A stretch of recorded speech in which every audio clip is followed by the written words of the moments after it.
Hello, good morning. It's Thursday, September the 17th, and we continue our journey for these Bible studies as we prepare for the 16th Sunday after Pentecost 2020. Yesterday I had someone ask me to consider a different angle on the camera, which is actually my cell phone, so I rigged this up, see how this works. I think the person didn't say it, but I think that probably they just got tired of looking at my belly on the camera. So we'll try this angle and see how this works better. Today we want to look at Matthew, the 20th chapter, verses 1 through 16, where Jesus tells a parable about God's generosity, which challenges the common assumption that God rewards people according to what they have earned or deserve. Let me do the reading for you. Jesus said to the disciples, "The kingdom of heaven is like a landowner who went out early in the morning to hire laborers for his vineyard. After agreeing with the laborers for the usual daily wage, he sent them into his vineyard. When he went out about 9 o'clock, he saw others standing idle in the marketplace, and he said to them, 'You also go into the vineyard, and I will pay you whatever is right.' So they went. When he went out again about noon and about 3 o'clock, he did the same. And about 5 o'clock, when he went out and found others standing around, he said to them, 'Why are you standing here idle all day?' They said to him, 'Because no one has hired us.' He said to them, You also go into the vineyard. When evening came, the owner of the vineyard said to his manager, 'Call the laborers and give them their payment, beginning with the last and then going on to the first.'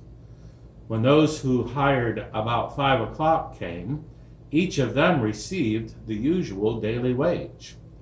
Now when the first came, they thought they would receive more, but each of them also received the usual daily wage. And when they received it, they grumbled against the landowner, saying, 'These last worked only 1 hour, and you have made them equal to us who have borne the burden of the day and the scorching heat.' But he replied to one of them, 'Friend, I am doing you no wrong. Did you not agree with me for the usual daily wage? Take what belongs to you and go. I choose to give to the last the same as I gave to you. Am I not allowed to do what I choose with what belongs to me? Or are you envious because I am generous? So the last will be first, and the first will be last." If you were to sum up this parable in 1 or 2 words, what is the parable about the laborers in the vineyard all about? And it may be that you can come up with a different word or 2 each time you read the parable. So for now, fill in the blank with the first word or maybe 2 words that come to mind. The parable of the laborers in the vineyard is about... I will confess that the first word that came to mind for me was generosity. The landowner is being generous with his time as he continued to go back to see if there were more people who needed work.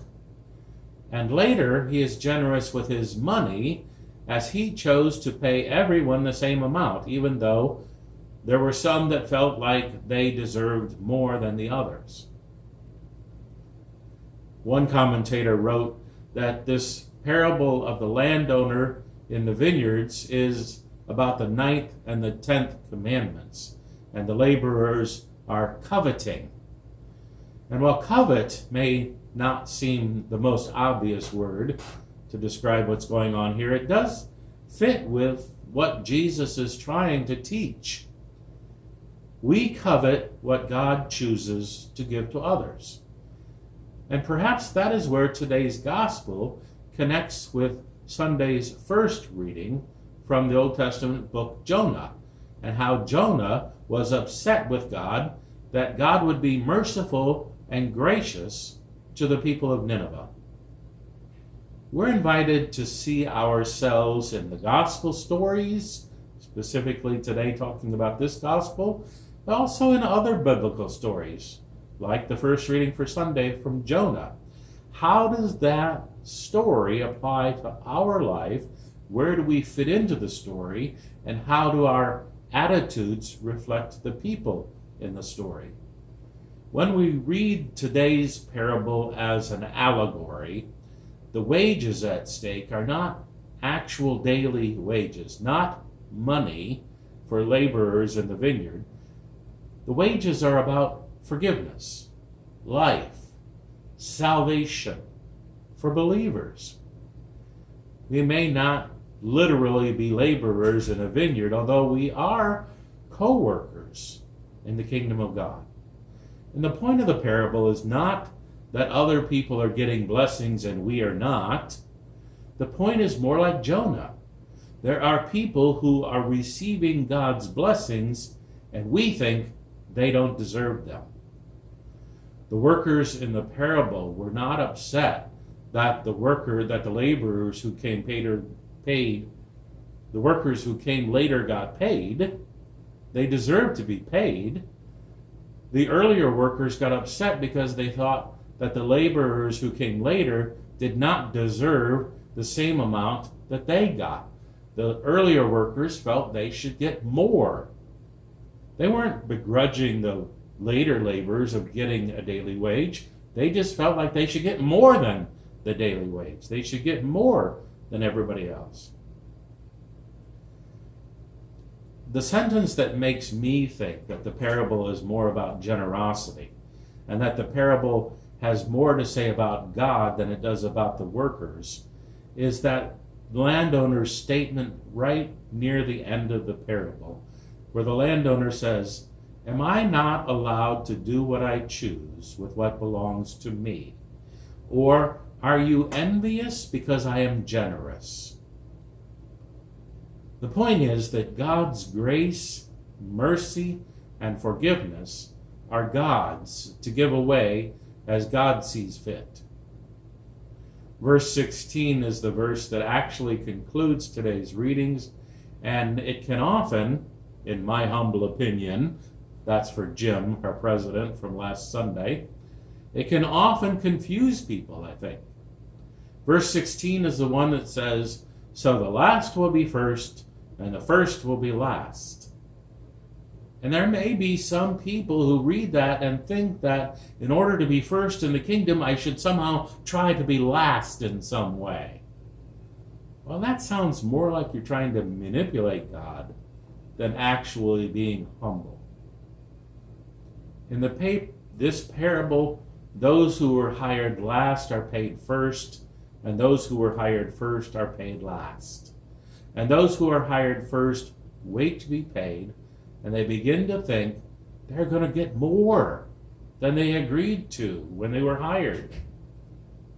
And their response, when they receive exactly what they agreed to from the landowner, is they get angry. And they say what I think is the main point of the parable. You have made them equal to us. Equality. That becomes the scandalous reversal of expectation, of their sense of justice, and even of our hopes, albeit unspoken most of the time, that God would favor us more than others. The scandal of this parable is that we are all equal recipients of God's gifts. The scandal of our faith is that we are often covetous and jealous when God's gifts of forgiveness and life are given out to all people in equal measure. Example from the disciples of old, from Jesus' original disciples, the apostles James and John come to Jesus without the knowledge of all the other disciples, and they ask Jesus to favor them over the others. They say, "Grant us to sit, one at your right hand and one at your left, in your glory." And when the other disciples heard about what had happened, they become angry with James and John. Although I might guess that their anger has more to do with the fact that they didn't think of it first. It is human nature to want to be favored more than the others. How many of us grew up with siblings? And when we were children, how many of us could say that we never ever argued about who was the favorite? I still wonder if my brother and sister have figured out that I was the favorite child. I mean, as the youngest, I have to conclude that my parents kept right on having children till they got the right one. It is not much of a stretch to transfer our expectations from our parents over to God, especially if we've been lifelong Christians, we've served in the church for most, if not all, of our life, and then it's human nature to think that we deserve more recognition for our lifetime of service than someone who becomes a believer later in life and has not put in the years that we have. And yes, that is human nature. And human nature is what the Apostle Paul would call the sinful flesh. Just because it's human nature does not mean that's okay. Us acting out of our human nature is the sin of the flesh. Jesus' teachings are designed to help us live contrary to our human nature, contrary to the sinful flesh, and live into our resurrected life, as I've mentioned from time to time since the day of Pentecost. God's deep generosity toward others can actually trip us up in life if we start to think of God's kingdom in terms of limited amounts of grace that's being distributed based on what one deserves.